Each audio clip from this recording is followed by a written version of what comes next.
mi bëggoon a jiite la Banque africaine de développement. Il était en compétition avec un Mauritanien, un Zambien, une Sud-Africaine. Il ne s'en sort pas finalement, alors que beaucoup ici dans le pays pensaient que Amadou Hott avait le profil de l'emploi, avait tout ce qu'il fallait diplomatiquement pour conquérir. Lan moo mën a expliquer ce cuisant échec. Mais parce que c'est un échec diplomatique. C'est un échec diplomatique. Xam nga. C'est d'abord un échec diplomatique. C'est d'abord un échec diplomatique. Parce que nous ne sommes Comment plus, ça? parce que nous ne sommes plus fiables. Nous ne sommes plus fiables. Non, nous ne sommes plus fiables. Nous ne sommes Xam nga plus fiables. Sénégal. Pourquoi? da ngay xool fi Sénégal jóge ak diplomatiquement ce que le Sénégal a représenté. Au lendemain des indépendances. En quoi est-ce qu'on n'est pas fiable? maa ngi ñëw. Au lendemain des indépendances, on était un petit pays mais respecté. Respecté parce qu'on a su avoir des positions courageuses sur beaucoup de questions. Sur beaucoup de questions. Parce que il y a eu le bloc soviétique, il y a eu le bloc occidental, le bloc de l'Ouest, et puis il y avait les non-alignés. Et le Sénégal faisait jouer une petite symphonie avec des grands ambassadeurs de l'époque, comme Alioune Sène, qui était ambassadeur du Sénégal aux Nations Unies, etc., etc. Ñu am ay positions yu claires di ko défendre. Des positions historiques. Ñu ñëw ba 2024. Mu mel ni on tente un rapprochement avec l'Union soviétique, avec la Russie. Au moment où la Russie est en guerre avec l'Ouest. Et qui sont nos partenaires stratégiques? Le FMI et la Banque mondiale. C'est principalement nos partenaires stratégiques. Et ces partenaires-là, qui non seulement nous financent, nous prêtent de l'argent, mais qui, en fait, au sein duquel l'un d'entre eux garantit notre monnaie. C'est l'Union européenne, c'est la France, qui garantit notre monnaie. Yow nga ne, tu vas te rapprocher de la Russie. Mais ban acte de rapprochement avec la Russie on a vu le déplacement de Macky Sall pendant la guerre en Russie. Ça n'a pas posé problème. Si, parce qu'il est parti pour négocier. Ça n'a pas plu en France. Oui, ça n'a pas plu en France. Mais... Ça n'a pas plu en France. Oui. Et d'ailleurs, fan yooyu, vous remarquez, France 24... dañu commencé donner la parole à l'opposition. Dañu doon matraquer le gouvernement du Sénégal ba en diplomatiquement ci suuf les hommes de Macky Sall di leen def un rappel à l'ordre. Alors, ça n'a pas plu en France. Je suis d'accord, ça n'a pas plu en France, mais quelle en était la cause? Pour lan moo tax Macky Sall dem foofu? Il allait plaider la voix de l'Afrique pour les céréales et les comment on appelle ça, les engrais. Parce que foofu lay jóge. C'est une cause noble, oui ou non? C'est une cause noble et une position assumée. On est d'accord? Qu'est-ce que notre ministre des Affaires étrangères est parti faire? Lan la def? Quelle est la position de notre gouvernement du Sénégal aujourd'hui par rapport à tous les problèmes géopolitiques et géostratégiques de ce monde-là? Mais la Russie n'est pas un pays enclavé, n'est pas un pays interdit d'accès. La chef de la diplomatie sénégalaise a le droit d'être Russie. Nous sommes un pays souverain. On est d'accord. Pourquoi ça pose problème? Non, pourquoi ça pose problème? Parce que ce n'est pas stratégique. Je ne dis pas que la Russie est un pays enclavé. C'est un pays que je respecte parce que n'eût été la Russie, on n'aurait pas eu l'indépendance. Parce que c'est la Russie qui a porté et défendu la résolution des Nations Unies pour l'accession à l'indépendance, pour le droit des peuples à disposer d'eux-mêmes. Parce que la Russie n'était pas un pays colonialiste.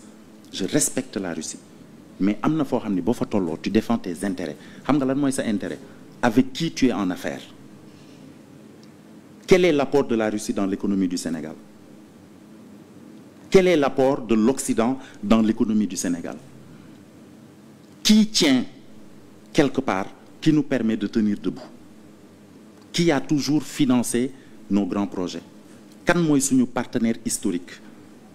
Donc je pense qu'un changement de partenaire ne se fait pas sans transition et sans tact. Mais en quoi est-ce qu'il y a un changement de partenaire? Non, je parle des intentions de changement. Diversification des partenariats. Mais est-ce qu'il y a une volonté de changer de partenaires. Également sur la table des choses factuelles. Non, mais je vais te mettre sur la table des choses factuelles, des paroles qui ont été dites au sein de l'opposition, quand ils étaient dans l'opposition, comme au pouvoir. Il y a eu des paroles qui ont été avancées. Xam nga li ñu tardé lu ci bëri loolu ci la bokk parce que ñii dañoo ñëw joxoñ baaraam des entreprises internationales joxoñ baaraam la France loolu fekkee nañ ko du dëgg ñu joxoñ leen baaraam joxoñ baaraam ñi nga xamante ni nii dañoo am xaalis ci dëkk bi pratiquement jiñ leen sàcc maanaam am wala yor am mënta naturel ku ko am rek da ngaa sàcc te gis nga économie da ngay fàttaliku fi Sénégal jóge Abdoulaye Wade dafa ñëw au pouvoir teg ñaari programme stratégie de croissance accélérée document de stratégie de réduction de la pauvreté DSRP je sais pas ndax yaa ngi fàttaliku loolu DSRP 1 DSRP 2 que sont devenus ces programmes là quand on nous dit que l'État est une continuité SCA ñu créé APIX pourquoi pour promouvoir l'investissement. Non, c'est Wade qui a créé. Oui, mais moom la wax ñu créé APIX à l'époque pour promouvoir l'investissement. Et quelles ont été les mesures qui ont été prises à l'époque? Allègement fiscal mooy benn ñii ñu exonérer leen de fisc dem nañ sax ba ne Casamance ku fa créer entreprise pendant 10 ans doo fay taxe loolu yëpp pour permettre aux gens de venir investir au Sénégal parce que il y a d'autres pays autour de nous qui ont la même offre donc c'est des politiques d'incitation à l'investissement on l'a décrié ñii duñu fay taxe ñii duñu fay impôt ñii duñu def lii mais impôt yorul réew impôt yàgg na fi depuis indépendance taxul réew mi avancé te ñooñu bu ñu ñëwee dañuy créer emploi employés yi dañuy fay impôt dañuy fay taxe donc mu mel ni ñun fi nga xam ni fa lañ jóge woon fa lañ bëgg a dellu en fait c'est-à-dire on veut être un pays de rente on veut vivre et financer le pays sur la base des impôts c'est-à-dire ñi nga xamante ni ñoo war a mën a créer ay emploi boo leen joxoñee nga ne ñii kat fay ñu impôt wala nga jël impôt utiliser ko comme arme mais dañuy dem seen yoon beneen bi la commission mais parce que xamatuñu fi ñu jëm dañoo sonn xamatuñu fi ñu jëm parce que fexe nañu ba nos partenaires traditionnels mere ñu amel leen xaalis boole ci du dëgg léegi fu ñu jëm Mali la ñuy dem di fa leb xaalis dem Côte d'Ivoire leb fa xaalis Mali daf ñu tal mais Mali lebal nañu xaalis yëg nga ko non Mali lebal nañu xaalis UEMOA ce sont des Maliens benn la rek mais c'est benn la rek qui ont souscrit des Maliens ont souscrit levée de fonds. Pourquoi les Sénégalais n'ont pas pu souscrire c'est une question fondamentale pourquoi les Sénégalais n'ont pas pu souscrire fii am nañu fi am mais parce que les gens sont traqués fii ku fi souscrire mais am na Sénégalais bu souscrire donc maintenant gis nga le lien am na un homme d'affaires sénégalais qui a mis 50 milliards gis nga le lien entre le tâtonnement diplomatique et l'investissement parce que ñun ñoo ngi jéggaani di dem di wuti alal dem ay Maliens di ci def seen xaalis ay Ivoiriens di ci def seen xaalis te ay Sénégalais mënuñu cee def seen xaalis parce que levée de fonds 150 milliards yi il y a un homme d'affaires sénégalais mais vous me parlez d'un homme sénégalais un homme d'affaires sénégalais qui a mis 50 milliards il y en a combien qui auraient pu le faire il y en a combien qui auraient pu le faire surtout à des taux très intéressants mais lu tax defuñu ko mais l'argent n'aime pas le bruit on fait la guerre aux riches on est en train de tuer ce pays-là parce que c'est eux qui ont la capacité d'investir, de créer des emplois. On avait une bonne stratégie attrayante pour l'investissement. Yàq nañ ko. Même au sein du tourisme. Le problème du tourisme au Sénégal, c'est quoi? Ouais, mais c'est une continuité. Ouais, parce que je dis que Amadou c'est un cuisant échec diplomatique. Oui, c'est un échec diplomatique. Parce que Sénégal moo tolloo échec diplomatique nga ne Sénégal politique diplomatiquement nekkatul fu mu nekkul woon. fu mu nekkoon. nekkatu fa. Ma ne la qu'est-ce que vous mettez sur la table. Nga ne ma y a un changement de paradigme. Oui. Mais attends, je te présente le Sénégal. Et je veux savoir qu'est-ce qui a changé. C'est un pays qui en est à sa 3e alternance démocratique. C'est une vitrine démocratique avec un président qui a 44 ans. on a presque réalisé une mini-révolution politique au Sénégal. Tout le monde avait les yeux braqués, le monde entier avait les yeux braqués sur le Sénégal. On s'en est sorti avec brio. Notre démocratie est chantée partout. En quoi est-ce que diplomatiquement le Sénégal est en régression?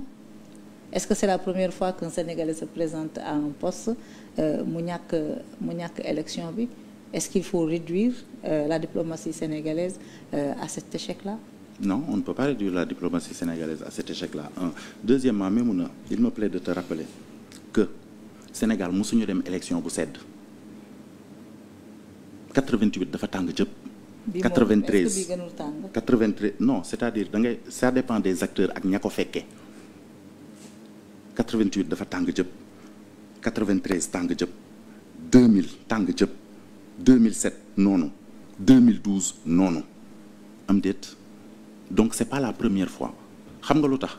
Parce qu'il y a une question d'intégrité électorale qui se pose à chaque élection. C'est l'intégrité électorale qui est remise en cause. Mais bu ñu xasee ba voter le lendemain ku ne dem defi li ngay def am déet. Donc question intégrité électorale boobu la ñu war a régler te régler wuñ ko. Moo tax chaque élection dafay tàng. Mais par rapport à la diplomatie, parce que da nga ma jox l'argument de la stabilité. Par rapport à la diplomatie, c'est-à-dire yan fait yu factuel moo la mën a permettre nga ne on est en régression. On est en régression diplomatique dans la mesure où nous ne sommes d'abord nous ne sommes plus en paix avec nos investisseurs. Mais ça, c'est une grosse régression. Mais il ne faut pas différencier l'investissement direct étranger de la diplomatie. Parce que koo amalul jàmm du la jox xaalisam am déet te jàmm jooj diplomatie moo koy dox am déet. Donc bu ñu demee ba téye seen loxo am na lu xew. Ça, c'est un fait, Maïmouna. Et par rapport à l'élection de Hott.